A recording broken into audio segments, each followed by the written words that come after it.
Hello, people. Thanks for joining me. I'm Scott, and this is a Gibson ES-137. Beautiful and great sounding. My favorite pickups pretty much here are the 490R and the 498T. Overwound for good overdrive, and other than playing, in a headbanger band, these are my favorite. If I was playing in the headbanger band, I'd be using the 500T Super Ceramic in the bridge. That thing cranks. But this one's in for some repairs, so this is the one we'll be working on today. And one thing I'd like to show you about this guitar is the neck. Let's have a look. So what is it about this neck that I wanted to tell you about? Well, it's made of maple.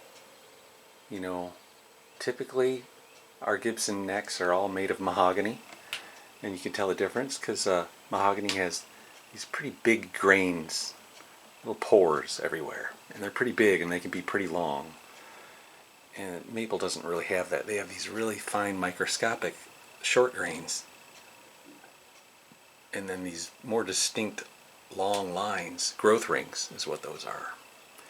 And it doesn't mean that this neck can't snap right off like a mahogany neck. It's just less likely. I mean, you've seen the Major League Baseball players using maple bats. They'll break them once in a while. But just imagine if they used mahogany bats, they'd break them every swing. Every damn swing they'd have to run out a new damn bat. Anyways, this one's gonna get a new nut.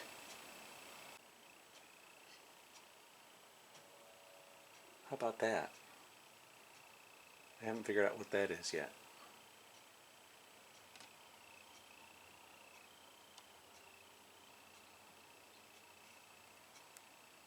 His action was set at 3 1/2 64ths on the bass side at the 12th fret and 3 64ths on the treble side, which is pretty low. We can adjust that with the saddle thumb wheels, so nothing to be too concerned about just yet. These strings are like brand new too. So he didn't like this nut because he said it looked like cheap white plastic, and the binding and the inlays were more of a amber tint. So I think he asked me to put in an unbleached bone, just so that everything would be homogeneous and look the same. But we got to be careful when we take these out because they lacquer over the sides of them. And I'll have to heat the nut because there were certain years where they were glued in with epoxy, and they're a bitch to get out. Some people just cut them right out, right from the get-go. But I have my own little method, so here we go. So I usually come in and score right here. Make sure the lacquer is cut down below the color line. About a 1/16 of an inch is where the nut sits below the color line. I cut up on the sides a little bit and down here a little bit. Okay, look at all that lacquer that's loose. We'll be fixing that. Yeah. But now we got to heat it up. I'll do this on both sides and then I'll just get rid of that old lacquer. One little trick is to take a little bit of lacquer retarder, which I keep in a small eyedropper bottle, and come in here with a small brush and drop it in right here to soften the lacquer that's got little chips in it. That's going to stay wet for a little while, so we don't want to go putting our finger on it. First thing I like to do before I go putting the heat lamp over it is lay some sheet metal down so that I don't bubble up the lacquer or the inlay. A couple pieces.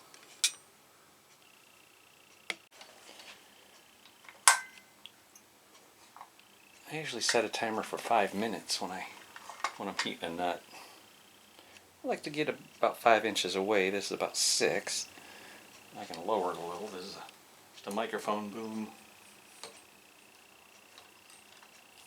Let it warm up. So these are the tools I use. I usually, after 5 minutes, I go in there and I try to grab the nut with end cutters and try to wiggle it and pull it straight up. But if it resists me, what I do is I use these blocks of rosewood. I clamp one of them back behind the nut, and I use the other one and I tap in front of the nut, and that usually knocks it loose. But there's a million ways to skin a skunk, and you know, with this type of work, I've found that it's best to try a few of them and just find out which one you're comfortable with, or use a combination of two, which is what I end up doing every time. Clock on the wall says it's time. Let's see if we can get this biatch out of here.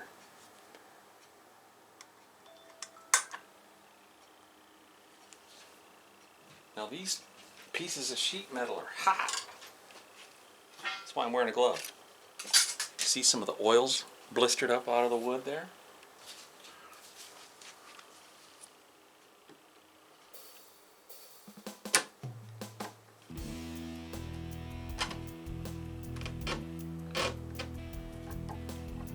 This one is going to give us a problem.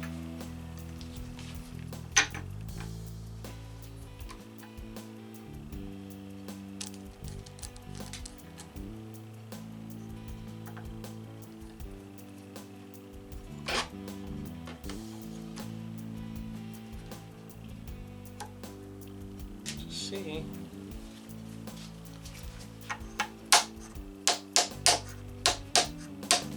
Yep.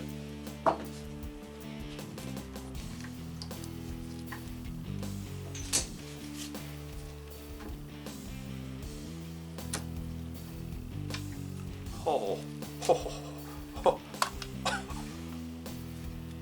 Dude, doesn't get any better than that. That's how you do professional work right there. Take your time, heat it up, take every precaution, put that little backer piece back here. Man, that came out so clean. Little pat on the back here. See, even though this is super duper clean, there might be a little glue residue, so I like using the nut seating file. Yeah, there's a little crud here and there. A lot of times just a little lacquer coming up over the edges. This is very gentle work. This, you don't need to go back and forth or put much pressure. It's just to clean it up slightly. And just a little better close up here on that lacquer line I was telling you about. Both sides have that color overspray from the paint process at the factory. This is a perfectly good nut. I'm going to use it as a template for the new one. Unbleached bone nut. He didn't like the way this one looked, but he thought it was cheap plastic material, which Gibson doesn't use. Maybe he thought it was the tusk material, which it might be. I'd have to smell it to be sure. Yeah, it is. It's not bone, and he likes unbleached bone, so unbleached bone we will give him. Bone has a particular smell and taste. You always want to taste your materials first. So here's where I keep all my clamps. I got this little space above the window, below the ceiling, and this little Wood River accessory clamp holder is nice for my Jorgensens and my Stumac cam clamps, which is pretty much all the clamps I use. I have some more in the garage. Harbor Freight clamps, bar clamps. Oh, I have a bunch of C clamps too. Keep some of my C clamps on these little racks over here. They come with these little dividers, and I just cut off a section here and there in between every other one. I'll cut them and leave me space for my clamps. Just a variety of different lengths and stuff. The longer ones there, and I have these spring clamps. I have another little rack over there with some of the longer C clamps, sound hole clamps. Here's that other rack I was talking about. I have more C clamps. cell hole clamps over here, and this little machinist's tool box or tool chest that I got from Harbor Freight, where I keep all the saddle and bone nut, saddle and nut materials, shims. There's all my shims, nut files. I have 2 drawers with nut files in them. I have a drawer full of switch tips and dot inlays. I keep all the candy from Sweetwater over here. And little parts for saddles. Actual saddles for ABR1s.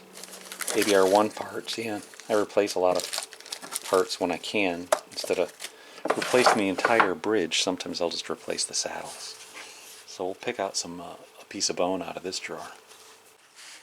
I also have another giant stash of bone in a different place.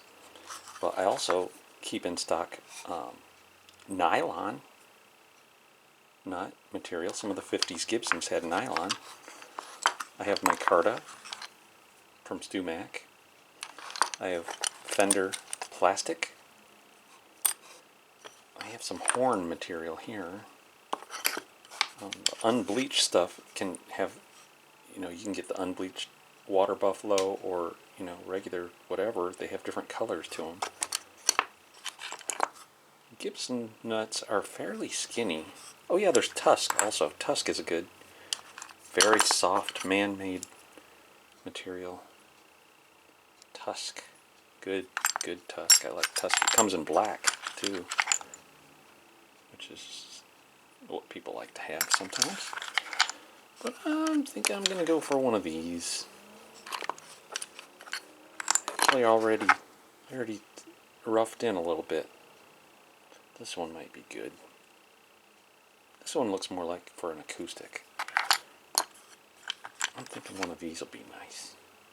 All right, well, I talked to the customer, and he definitely wants to go with the unbleached bone, but he started talking about something else that he wasn't talking about while he was here, and that is that the neck has a little twist in it, and that the truss rod nut was just cranked down like a mofo, which it was.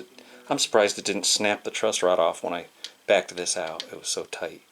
And as always, this is cupped. It's all concave or convex surface, and I'm going to be digging out the truss rod washer and smoothing up these 2 surfaces, and that should help greatly.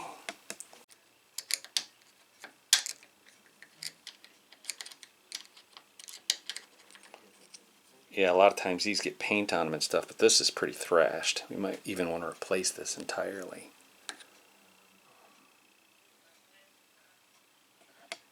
So this is what I use, the diamond file from StewMac. I get a little bit of the Dynaglide on here and take the truss rod nut and try to get it flat, because it's got a convex surface to it right now. But we'll get this all flattened and lubed up and reinstalled, and we'll clean off the threads. Oh yeah, that's much better. Much better. So, one more little run on this, and it'll be flat as a pancake. Flat as a pancake. Ah, yes, lads. We'll get this smoothed off as well.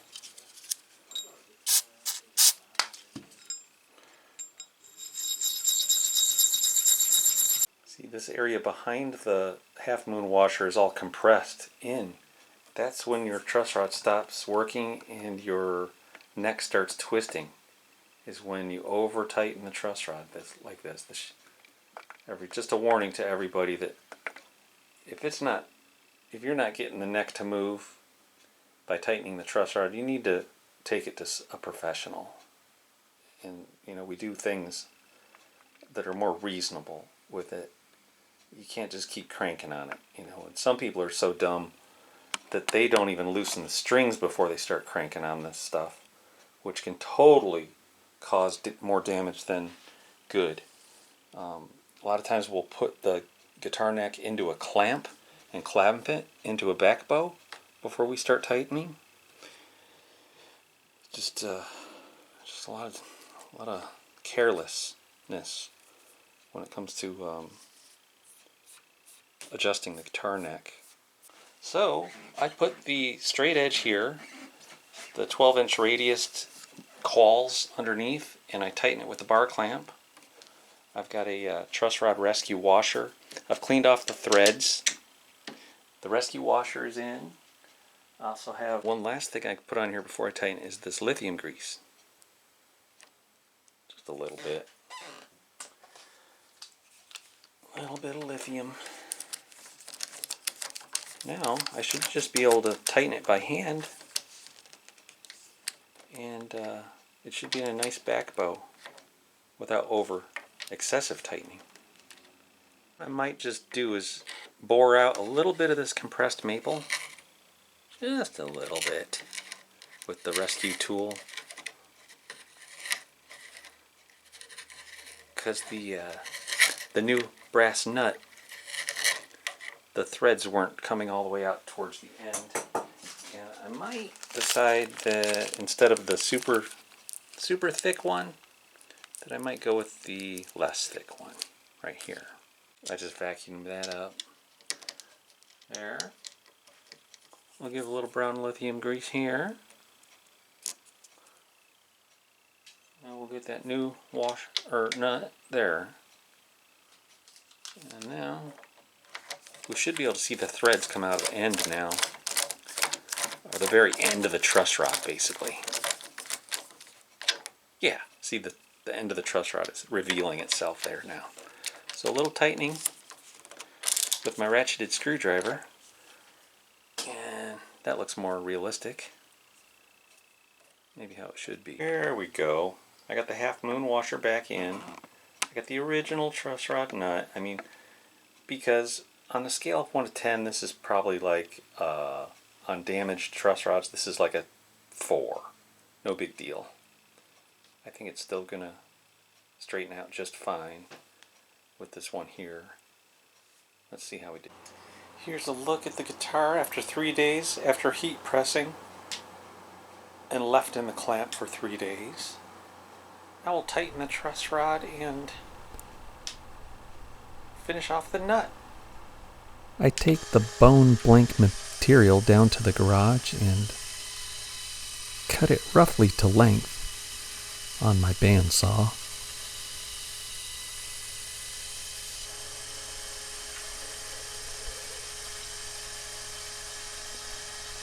Then I'll use the belt sander to create that angle to the top and the radius.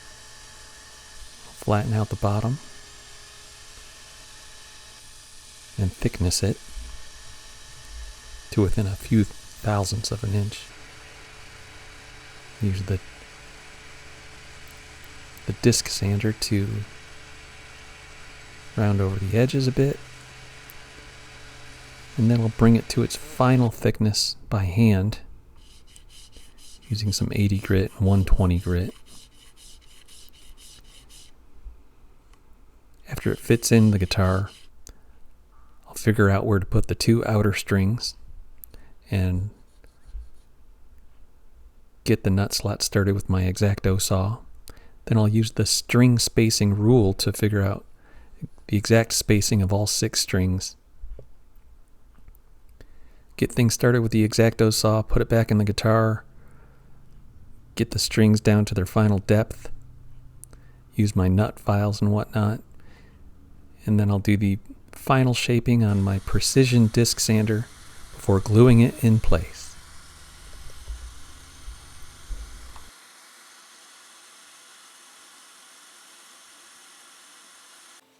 Well, there it is. Now let's give these beautiful pickups a listen.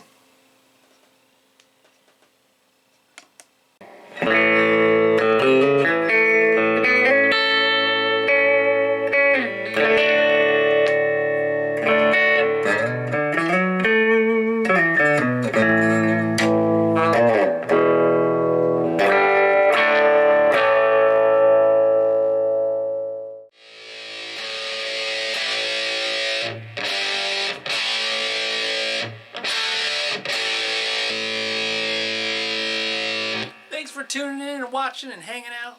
We'll see you next time.